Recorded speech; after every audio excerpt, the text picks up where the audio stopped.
In the headlines tonight, it may be a while before Korea assumes operational control of the troops in the case of a war on the peninsula as Korea strikes an agreement with the U.S. to postpone the transfer date.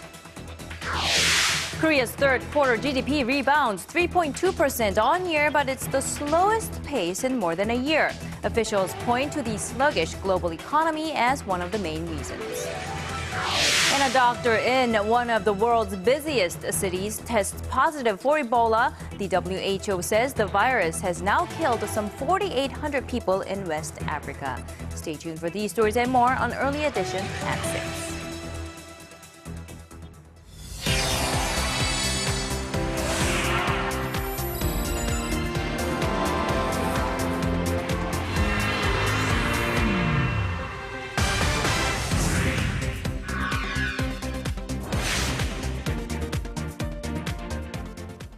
Hello and welcome. It's Friday, October 24th here in Seoul. I'm Laah Hyun-kyung. And I'm Daniel Choy. Thank you for joining us. The long-disputed handover of OPCON, or wartime operational control, from Washington to Seoul will be delayed for a second time. That's right. The two countries' defense chiefs cited Pyongyang's nuclear and military threats as the reason for the latest agreement. Choi You-sun has the details. South Korea and the U.S. have agreed to postpone the December 2015 transfer from Washington to Seoul of wartime operational control in the event of a war on the peninsula. That's already the second time the two sides have delayed the previous April 2012 handover. Following the regular Security Consultative Meeting in Washington, the U.S. defense chief said the latest delay will ensure South Korean forces have the necessary defense capabilities at the time of the transfer to address an intensifying North Korean threat. Our alliance commitments are as important as ever because North Korea's destabilizing policies and dangerous provocations continue to pose a grave threat to security and stability in Northeast Asia and around the globe. Referring to a conditions-based command transfer, the South Korean defense minister said Seoul hopes to have the military capability to counter North Korean threats and complete the takeover by the mid-2020s. The minister added that Seoul and Washington's combined forces headquarters, which was scheduled to move out of Seoul's Yongsan district, will stay put for now. In order to ensure the Combined Forces Command's effective operation, which is at the center of our joint defense system, we have agreed to maintain the headquarters location until the command transfer. Responding to mixed reactions from the country's political parties, especially the opposition, which accused President Park Geun-hye of overturning her election pledge, the presidential office said Seoul should eventually retake control. The office added there's also a need to thoroughly prepare in light of the mounting nuclear and missile threats from the north. Choi You-sun, Arirang News. And there was another topic that came up during those talks in Washington. Chuck Hagel says Seoul and Washington did not officially discuss deploying a U.S.-led missile defense system on the Korean peninsula. He added that there was no change in policy at the moment on U.S. troop levels in South Korea. Kim Hyun-bin tells us more. Secretary of Defense Chuck Hagel says the U.S. has no plans to reduce the number of American troops stationed in South Korea. Speaking at a joint news conference alongside Korean Defense Chief Han Min-koo at the Pentagon on Thursday, Hagel said the United States does not intend to change its deployment policy for Korea. In fact, it's just the opposite. Hagel said Washington wants to adjust and upgrade deployments on a rotational basis. The defense chief's remarks follow others made by U.S. Secretary of State John Kerry on Wednesday, when he said the U.S. was prepared to begin reducing the number of American forces in the region if North Korea shows a commitment to denuclearizing. Hagel also spoke for the first time publicly about the possible deployment of a U.S. missile defense system in the South. He said there have been no formal discussions on the matter on any level between Seoul and Washington, although he did add that all options are being explored. The issue came to the fore when Deputy Defense Secretary Robert Work said earlier this month that the U.S. was considering sending a defense system to South Korea, and that talks were being had with Seoul on the matter. Korea is focused on developing its own missile defense systems, which it says are better suited to countering missile threats on the peninsula. That includes the Korea Air and Missile Defense and the Kill Chain system, which can knock out ballistic missiles prior to launch. It is hoping to put these systems in place by 2023. as they are a key part of the national defense that will be necessary for the OPCON transfer to take place. Kim Han-bin, Arirang News. More military strikes. That's what North Korea promises if activists in the south continue to fly anti-Pyongyang leaflets across the border. That sets the stage for another possible confrontation, since South Korean activist groups have plans to send 50,000 of the flyers into the air on Saturday. Our Hwang Sung-hee reports. This piece of paper is at the core of the current inter-Korean tensions. It's an anti-Pyongyang leaflet. It criticizes the North Korean leadership and at the same time describes how advanced life is here in South Korea.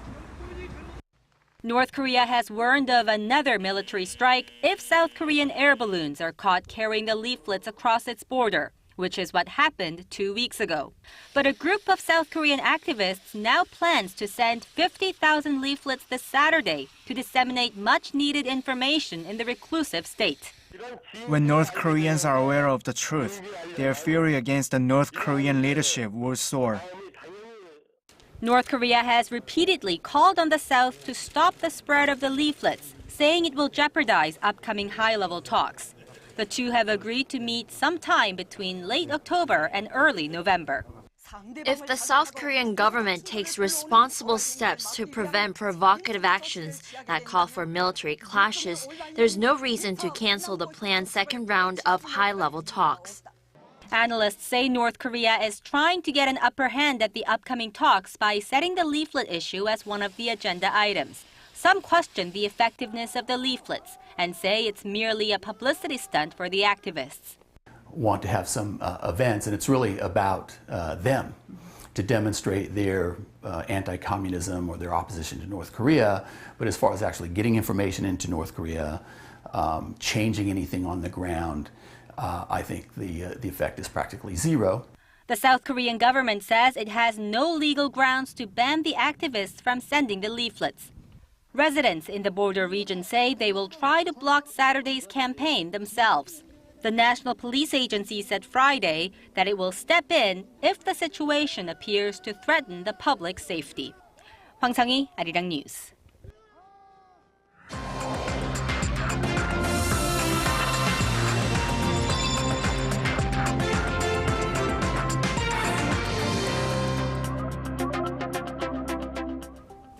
Now, Korea's third quarter GDP growth is out, and although the economy grew nearly 1% on quarter, the pace of growth has fallen short of expectations. Officials attribute this to sluggish exports and facilities investment. Our Hwang Ji-him has the details.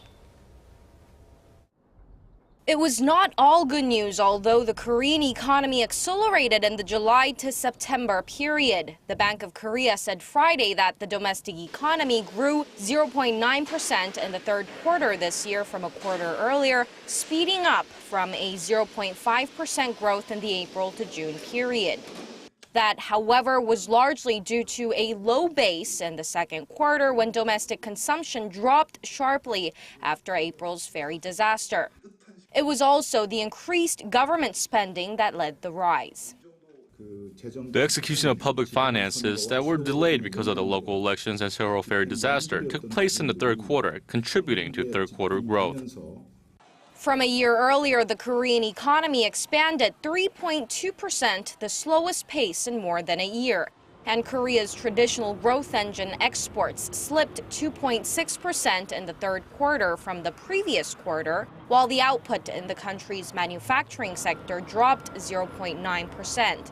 That marks the first drop in 5.5 years. The central bank cited the sluggish global economy and the recent poor performance by some of Korea's major conglomerates like Samsung Electronics as major reasons. Facility investment also dropped 0.8%, marking a slowdown from a surprise rise in the second quarter this year of 1.1%. Hwang Ji, Arirang News.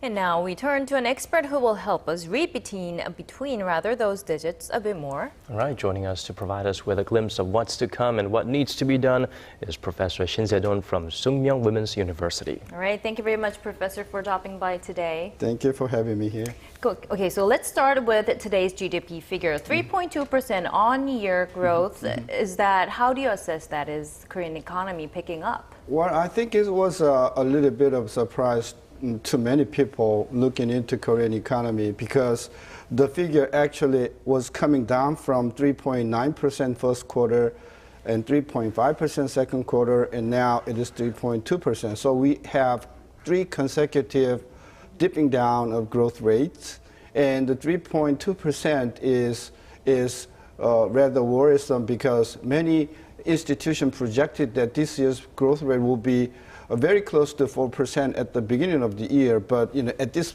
phase, I think it's going to be very difficult even to achieve 3.5%. So I think the third quarter performance is rather troublesome for Korean economy in the future. So 3.5%, that will be even lower than the government's revised outlook. Right. Yeah, the government actually revised a couple of times. At the beginning, they projected almost 4% and then changed to 3.7%. But at this moment, 3.7% of the year, it's almost impossible, I think, because in order to achieve 3.7% growth, I think the fourth quarter growth rate has to be over 4%, which seems to be quite unimaginable. Well, there are many variables at play right now, but if you were to give us some specifics or pinpoint it down to a main area of concern, which would it be?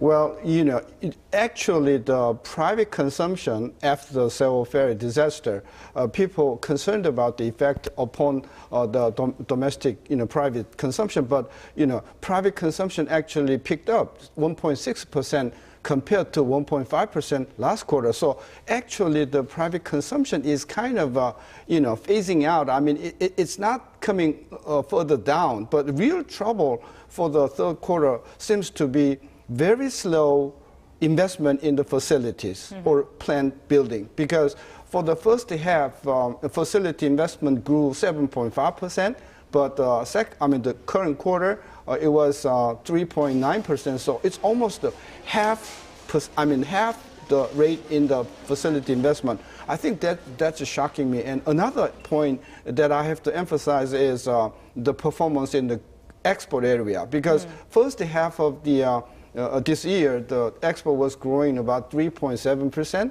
but the third quarter figure shows 2.1%. So if you look at the general trend, it is pretty evident that the growth rate in the export is coming down, and maybe one of the prime reasons for that is the effect of the weaker yen that has been going on for a couple of years. And so if this kind of slowdown in the growth of exports continue next year, I think the next year growth figure may be a little worse than what we see this year today. So what about the earnings, the third quarter earnings from the nation's 2 big conglomerates, Samsung Electronics and Hyundai Motor? They both posted rather disappointing figures. A lot worse than disappointing, because I think it was in the case of Samsung, operating profit dropped to almost 60% year to year, and in the Hyundai Motor Corporation case, the profit dropped to 18%, and it is more than a shock to the people. And of course, the main reason for that is the yen has and also the Korean currency has been strong, for the major part of this year. The exchange rate has been going down, and export sales to the global market has been having a trouble because of the Japanese competition. So I think it's a complication of factors, but one thing for sure is the 2 leading companies in Korea are having serious trouble, and we are not expecting that to be improved in the coming year. Seems like we are just heading into more troubles and troubles at this moment. Right. I mean, we've seen the demigods of Korea's corporate structure bleed a little bit, so that's definitely cause for us to be concerned. So where do we go from here, planning our steps forward? How should we carefully plot our next move? Well, that is a very important question. So far, the team in charge of economic affairs, Mr. Choi You-sun, and he tried to initiate a number of projects or packages, but I think they are lacking some focal points in the sense that we have a trouble in the big, as he mentioned, the demigods, and the export is showing some trouble, and investment is showing trouble. So in all areas, Korean economy seems to have a significant, serious problem, and so the government has to supply sufficient measures and packages to all areas which are having trouble, and it's going to be very difficult because tax revenues, about 8% behind the schedule, and it is pretty sure that this year the budget deficit is going to be tremendous, as it was last year, and also it is very difficult to raise funds in the market because it is going to raise market rate. So the lack of revenues, budget deficit, right? So I think the government is pretty much constrained to do something very active to stimulate the economy. So there's a gloomy outlook there, and then we would like to talk more, but unfortunately that's all the time we have left for today. Thank you very much for your analysis today, Professor Shin. Thank you. Thank you very much.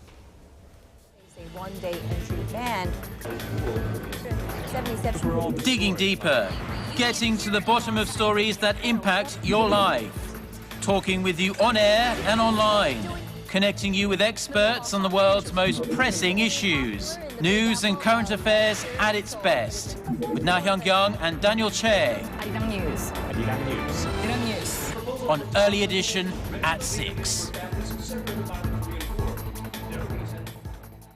The Canadian police have released a surveillance video of the gunman who shot dead a young soldier and fired gunshots at the country's parliament on Wednesday. Now, the video shows how he gained access to the facility, and with this latest attack, Canada is moving to bolster laws to counter terrorism. Connie Kim has this report.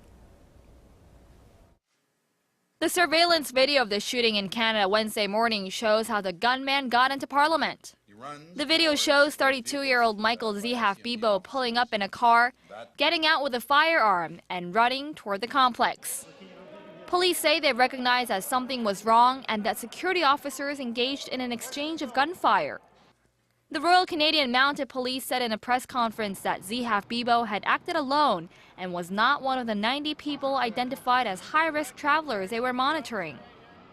Our partners at the Ottawa Police Service and the RCMP agreed that yesterday Bibo acted alone and that he is the same person that perpetrated the attacks at both the National War Memorial and on Parliament Hill.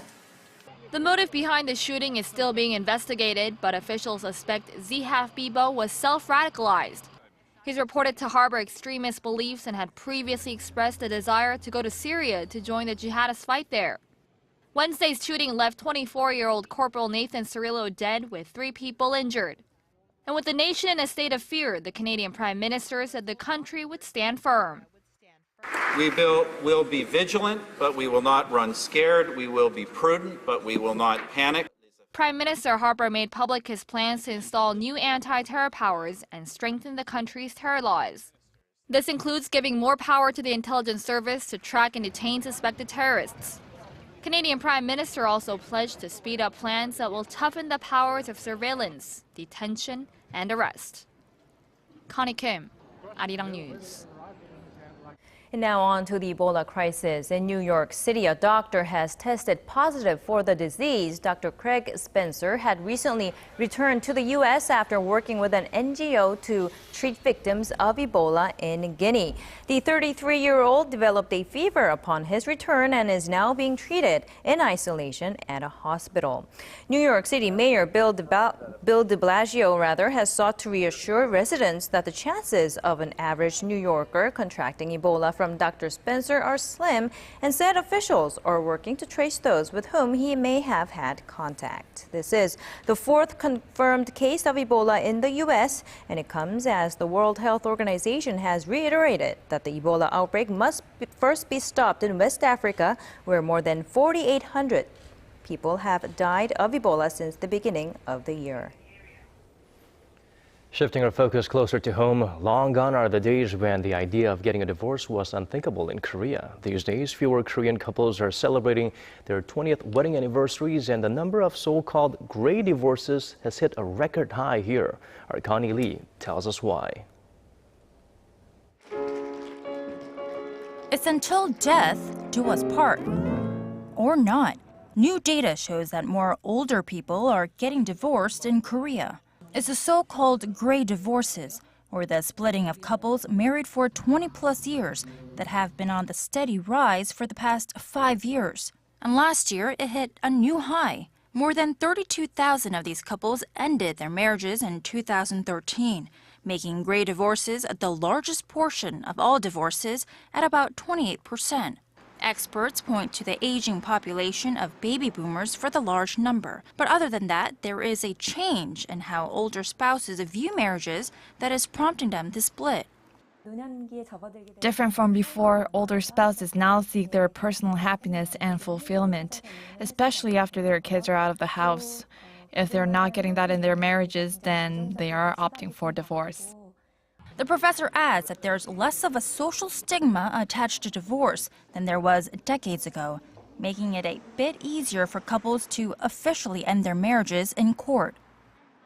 So what were the top reasons why Koreans got a divorce last year? Well, data shows that personality differences was number one, followed by financial problems and domestic issues, such as infidelity. However, gray divorce isn't just a trend seen in Korea. The United States has been seeing this phenomenon for similar reasons. A recent report called The Gray Divorce Revolution by Susan L. Brown and I-Fen Lin says that the number of gray divorces has doubled in the U.S. since 1990. And with lifespans increasing, experts expect more gray divorces in the future. Connie Lee, Arirang News. Beginning this Friday, Seoul is putting a fresh spotlight on Hansik or Korean cuisine. So if you're in Korea this weekend, there's a series of gastronomic events hosted by celebrity chefs that will change how you look at Korean cooking. Our Park Ji-yeon reports. Judy Ju is now a famous Korean-American chef who has her own TV show in the US and her own restaurant in the UK. She used to work as an investment banker, but says she couldn't resist the charm of cooking, especially Korean cuisine.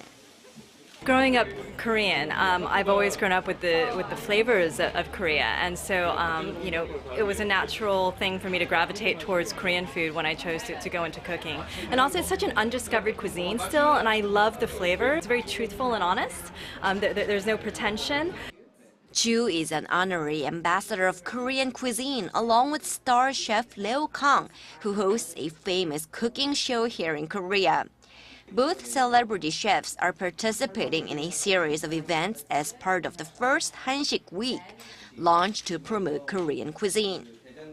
At an event for a group of ambassadors' wives, Kang demonstrated a simple dish from traditional Korean royal court cuisine using ripe red persimmons and bamboo shoots. Very healthy and good flavors. It was delicious, everything here, and the organization was very well done. Korean cuisine uses natural organic ingredients and is very close to nature in form and flavor. The Korean food of today is more salty and spicy, but traditional Korean food is very healthy. The events are hosted by the Korean Food Foundation and aim to give Koreans and foreigners alike a taste of Korean cuisine. A variety of events, including a cooking competition and a cooking demonstration, will continue until this Saturday at the Namsan Hanok Village in central Seoul. Park Ji-won, Arirang News.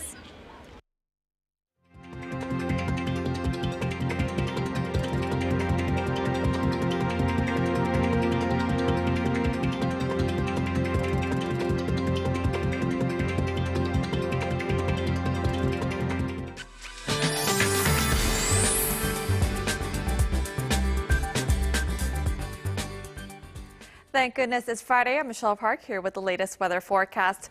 All of the fog has cleared out of Seoul, but it's expected to return with a thicker blanket in the evening. So for those of you who are out driving, make sure you are extra careful on the roads.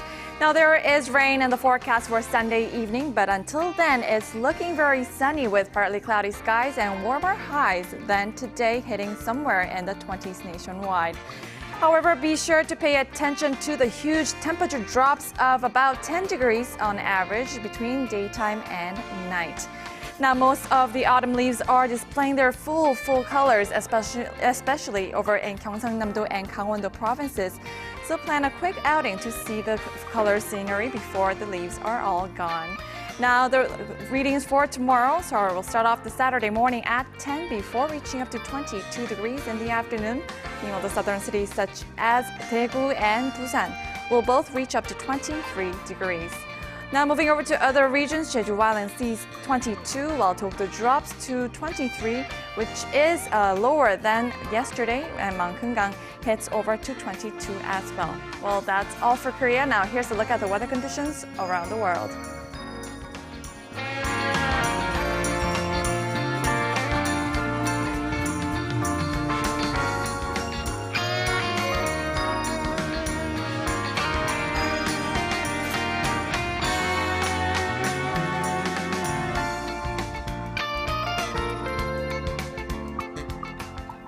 Well, that's all we have for you this week. Thank you for staying with us. If you're tuning in from different time zones, have a wonderful day. This has been Daniel Choy. And I'm Laah Hyun-kyung. Have a great weekend, everyone. Bye-bye for now.